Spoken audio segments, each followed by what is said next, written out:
La passion du camion. Bonjour à tous, nous voici de retour sur les réseaux sociaux pour les coulisses d'un essai. Retour sur le circuit Rhône-Alpes avec un camion un peu flashy aujourd'hui. Alors ça tombe bien, le temps est gris, maussade, on annonce des orages. Ça va nous réchauffer un peu les couleurs. Un Scania R590. Alors 590, c'est la nouvelle puissance qui vient remplacer le V8 580. Donc nouvelle puissance avec quelques nouveautés à l'intérieur du moteur, notamment un taux de compression un petit peu plus élevé, un couple également un peu plus élevé qui va passer les 3000 Nm.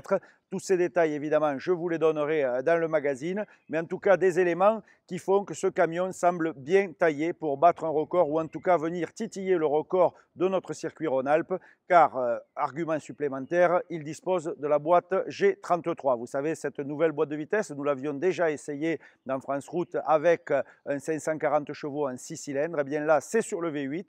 Ça va être, je pense, intéressant à voir. Pour rappel, cette boîte de vitesse, c'est une 12 rapports avec un overdrive qui fait une sorte de 13e rapport, plus une crawler. Donc on pourrait aller jusqu'à 14 rapports, mais tout ça, évidemment, je vous l'expliquerai une fois de plus dans le magazine. Allez, avant de partir sur la route, on va peut-être faire le tour du propriétaire, histoire de voir un peu la qualité de finition de ce camion. Alors, je vous le disais, ce camion, évidemment, c'est un V8. Donc, qui dit V8 dit bien équipement un peu luxueux. Bon, déjà, évidemment, quand on ferme la porte, on retrouve l'ADN Scania. La position de conduite, pas besoin d'en faire des caisses, autant dire que Scania reste une des références. Mais surtout, ce qui différencie la gamme V8, eh bien, c'est l'habillage intérieur. Évidemment, volant sur piqûre rouge, les sièges en cuir, et l'aménagement intérieur. Alors il s'agit d'une cabine R, ce n'est pas la plus grande, en tout cas en volume intérieur c'est quasiment identique à la S. Ce qui fait la différence, c'est le tunnel moteur. Ici on a un tunnel moteur un peu plus haut, mais pour le reste tout est pareil. La grandeur des coffres, la taille de la couchette, que vous preniez une S ou une R, seul le tunnel va différencier les deux versions. Alors, niveau couchette, bien là, on a quand même, pareil, hein, la version du matelas quand même luxe, hein, avec une certaine épaisseur. Un petit surmatelas, ce qui ne gâche rien. Si vous mettez votre drap, c'est encore plus moelleux. Alors, vous voyez, j'ai enlevé mes chaussures hein, parce qu'on nous fait certaines fois les réflexions. Alors, ici, qu'une seule couchette, hein, puisqu'il y a ces grands coffres à l'avant, de taille correcte. Ce n'est pas la plus grande du marché, mais honnêtement, elle est confortable pour avoir testé. On y est quand même bien dedans. Et puis, avec toujours des petits rappels V8, ce qui ne gâche rien, puisque à l'arrêt, au moins, même si on n'a pas le son, on sait qu'on est bien dans un V8. Voilà. Donc à l'intérieur, bien classique, hein, Scania n'a pour l'instant pas fait évoluer sa cabine depuis le lancement.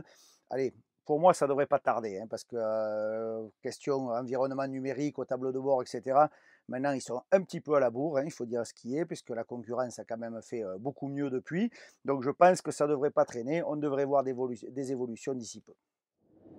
Me voici maintenant au volant, hein. Donc après la présentation statique, c'est vrai, c'est toujours un plaisir de prendre le volant d'un V8. Ce nouveau 590, c'est une puissance nouvelle, hein, puisque le modèle précédent c'était 580.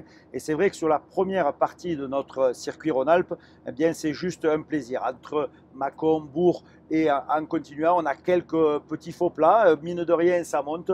Et là, la mélodie du V8 eh bien, nous déroule les kilomètres sans aucun problème. Ça ne force pas, ça se met en roue libre. On a l'impression quasiment d'être à vide. Il n'y a aucune rupture de charge. On sent bien que c'est fluide. C'est vraiment un réel plaisir.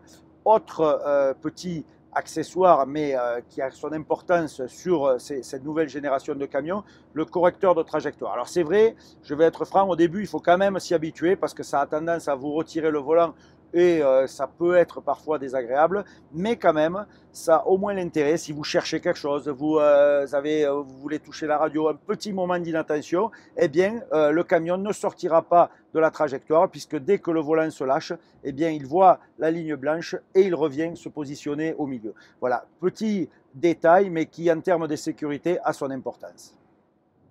Voilà, là je suis dans le dur et c'est là où on va vraiment apprécier ce V8. Hein. Je suis dans la montée du col de Seigne. Alors c'est un de nos points de mesure. Hein. Alors aujourd'hui on aura un triple contrôle hein, parce qu'on a l'ordinateur de bord, un ordinateur embarqué plus les fiches que l'on fait habituellement en manuel. Donc autant vous dire qu'on va être précis. Mais là c'est vrai que ça s'exprime. Je dirais que dessous, on a ce moteur qui ronronne, il a tombé ses rapports, il est venu se caler à 1400 tours, alors on n'est pas très haut dans les tours, mais il est dans les durs et il monte, on est constant, 59, 60 km/h dans le plus dur de col de Seigne à 40 tonnes, je peux vous dire que c'est pas mal. Alors bien sûr, on se fait doubler par quelques camions, mais ils ont les cieux de la remorque levés, ce qui signifie qu'ils sont vides. Et nous, je vous confirme, nous sommes au poids, très exactement 39 tonnes 800, pour être précis, puisque je le rappelle, sur les essais France Route, nous ne roulons pas en 44, mais à 40 tonnes, de façon à pouvoir comparer avec les périodes avant le 44 tonnes. Allez, on continue, je vous en dirai plus tout à l'heure. Autre gros avantage de ce moteur V8 et de sa forte cylindrée, c'est évidemment la retenue moteur conjuguée chez Scania au retardeur. Là, ce ralentisseur secondaire, moi qui suis un adepte, je ne peux être qu'amoureux, d'autant plus que ici, sur ce 590, eh bien, c'est le nouveau modèle, terminé le 4010. Ici, on a 4700 Nm de retenue, donc autant vous dire qu'il n'y a pas besoin de toucher la pédale de frein. J'ai programmé ma vitesse ici à 70 puisque c'est la vitesse réglementaire. Eh bien, le camion reste à 70, il gère lui-même la descente. On peut conduire en toute tranquillité. On gardera 100% d'efficacité du frein principal en cas de besoin. Encore un bon point pour ce nouveau R590. Alors juste en aparté au milieu de notre essai, vous savez que j'aime bien vous faire partager les coulisses. C'est le but de cette petite vidéo. Ce n'est pas un résumé du test, c'est un avant-goût de ce que vous retrouverez dans le magazine. Et on a souvent des questions, donc j'essaye au fur et à mesure de répondre à quelques-unes d'entre elles. Et bien là, vous voyez, nous sommes sur la seconde étape qui va de l'aire de la Michaille à la Fontanelle, et c'est un peu notre étape intermédiaire. On va venir raser Genève sur la 40. Là, j'ai Genève en ligne de mire. On va venir raser Genève pour remonter un peu encore dans le dur. C'est un petit répit ce moment-là entre deux passages difficiles, puisqu'on a évidemment le col de Seigne tout à l'heure, on aura le col des Vires plus loin, notre parcours Rhône-Alpes, qui est un parcours exclusivement autoroutier, mais qui est quand même très costaud. Une bonne manière de tester ces camions, et je peux vous dire déjà que le 590, il nous a épaté sur la première étape, et sans même vous dévoiler trop de secrets, il a déjà battu le record de la première étape. Alors voyons si au fil des kilomètres, ça se confirme. Allez, deuxième point important de notre parcours Rhône-Alpes, toujours dans les coulisses de cet essai du R590, le col des Vires. Alors là, on a démarré le point de contrôle, on aura un intermédiaire en milieu et le final en haut. Alors vous voyez, il commence à pleuvoir très fort. Nous avons des orages. Là aussi, je n'ai pas l'habitude de vous raconter des histoires. Sachez que nous sommes au mois de juin. Vous lirez cet article et vous verrez cette vidéo sûrement à la rentrée. Mais nous avons tourné ces images et réalisé ce test au mois de juin, tout simplement parce que nous avons ce Scania qui nous arrive de Suède et il y a des tournées programmées, donc nous avons des dates et nous essayons d'enchaîner tout cela à la bonne période. Alors la bonne période, c'est parfois un peu trompeur puisque au printemps il est censé faire beau, et bien en ce mois de juin c'est plutôt orageux. Alors ça aura une incidence sur les consommations bien évidemment, mais tout ça vous le retrouverez dans le magazine, je vous donnerai tous les détails, mais pour l'instant malgré la pluie, le camion file droit. J'attaque vraiment la dernière partie de notre circuit puisque je remonte sur la 6 entre Lyon et Mâcon, donc là autant dire qu'on est sur la partie facile. Je regarde les chiffres, la consommation, la vitesse, et bien je peux vous dire que ça va être serré. Alors je ne vais pas vous donner le résultat avant de l'avoir calculé. Je vous disais en première partie qu'on était en train de battre le record. Il y a quand même des éléments qui sont venus rentrer en ligne de compte, la météo, et notamment de gros orages sur la partie alpine. Et ça, on sait que les fortes pluies, c'est pas bon, ça rime pas bien avec consommation. Donc on verra à la fin, quand nous arriverons à la station, on va re-remplir le plein de gasoil et le plein d'AdBlue.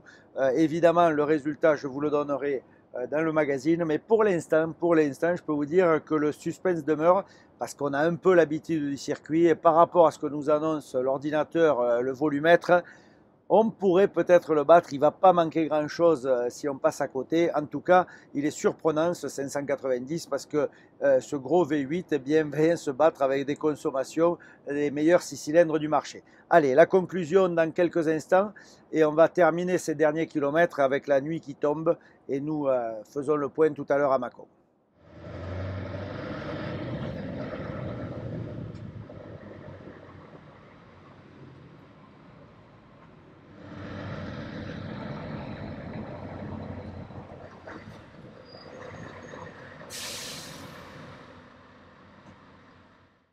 Eh bien, nous voici à la fin de notre essai Rhône-Alpes, Scania R 590. Vous voyez, le jour est en train de tomber sur la station ici au centre routier à Mâcon. On a fait les totaux.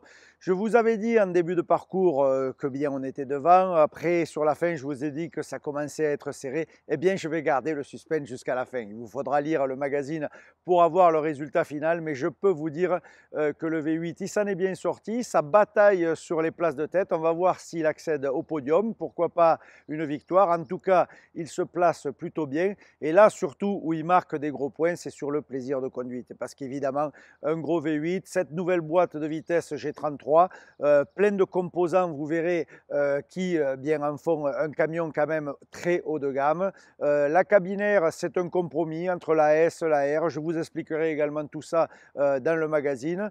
Pour moi, il est l'heure de vous quitter. Bonne route de votre côté. On se revoit très vite pour d'autres essais, notamment sur le circuit Rhône-Alpes. Et puis, il y a bientôt une surprise avec de la grosse puissance. Voilà, allez, à très vite. Et puis, évidemment, tous les résultats, les fiches techniques, les explications dans le magazine France Route. À très bientôt. France Route. France Route. La passion du camion.